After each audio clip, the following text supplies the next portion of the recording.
Здравствуйте, самые лучшие зрители! Меня зовут Полина. Подарили мне добрые люди образцы мебельной ткани. Очень красивая растяжка цвета. И среди маленьких кусочков нашлось несколько больших.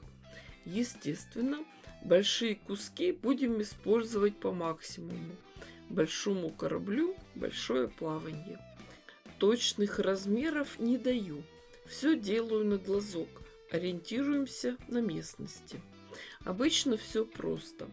Если готовая сумка больше, чем 30 на 40 сантиметров, то это шопер. Если меньше, то это косметичка. У меня 3 куска плотной мебельной ткани. Внизу будет самая темная, потом средний цвет, а вверху самая светлая.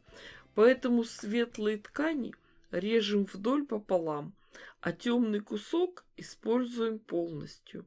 Темный кусок – это дно, а дальше идет растяжка цвета. Ткани у меня мебельные с мелким ворсом. При работе с ворсистой тканью есть особенности. Ворсинки елозят и скользят, поэтому надо обязательно или делать наметку иголкой с ниткой, или закалывать булавочками. Швы отстрачиваем, расправляем припуски и прошиваем с обеих сторон. Хорошо их прижимаем.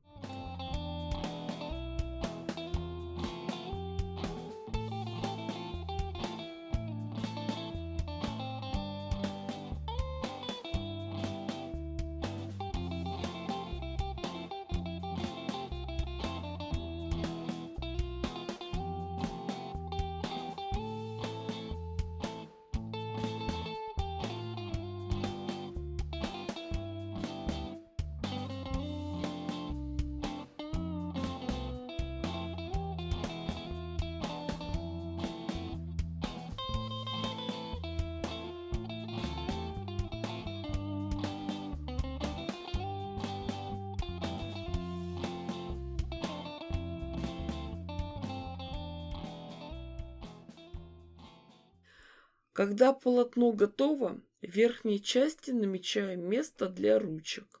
Ровно посередине ставим отметку, от нее по обе стороны откладываем по 8 сантиметров.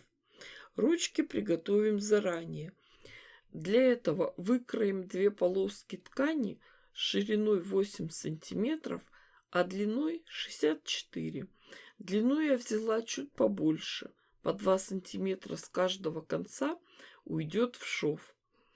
Ручки складываем вдоль пополам, подгибаем края и прострачиваем с 2 сторон.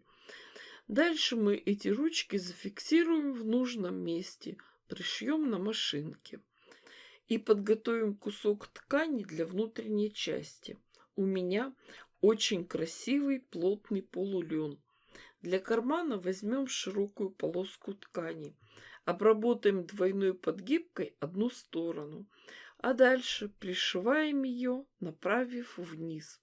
Затем мы ее отогнем наверх и прошьем парой вертикальных швов. Сразу же сформируем карманы. Остается самое простое – собрать сумку. Сложим вместе, лицом к лицу, детали верха и подкладки и сошьем их по верхнему краю. Затем сумку развернем так, чтобы детали верха были в одной стороне, а детали подклада в другой. Расправим и совместим все швы. И сразу же сформируем дно. Сделаем это не совсем обычным способом. В нижней части заложим складочку. Точно такую же складку сформируем и на детали подклада. Дальше нам надо прошить боковые стороны. В подкладке сбоку оставим отверстие для выворачивания. Когда все прошито, вывернем нашу сумку, хорошенько расправим и подтянем все швы. Видите, как красиво у нас сформировалось дно. Очень интересная складочка. И, конечно же, надо зашить оставшиеся отверстия в боковом шве подкладки.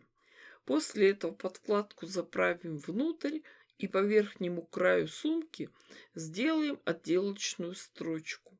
Так мы еще раз дополнительно закрепляем ручки. И получается у нас очень интересная сумка-шопер. Градиент цвета, благородное сияние бархатистой ткани, изысканное оформление донышка и боковых стенок, 3 внутренних кармана, подкладка из натурального льна и хлопка. Не сумка для покупок, а мечта. А мечта каждой женщины хоть раз в жизни с большой хозяйственной сумкой сходить не в продуктовый магазин, а в ювелирный. Сумка готова. Пора идти по магазинам. Девочки, дорогие мои, вы же понимаете, что я дала вам идею. Шейте, творите, вытворяйте. Не ждите чудес, чудите сами. Ставьте классы, пишите комментарии. С вами была Полина. Всем пока-пока и до скорых встреч.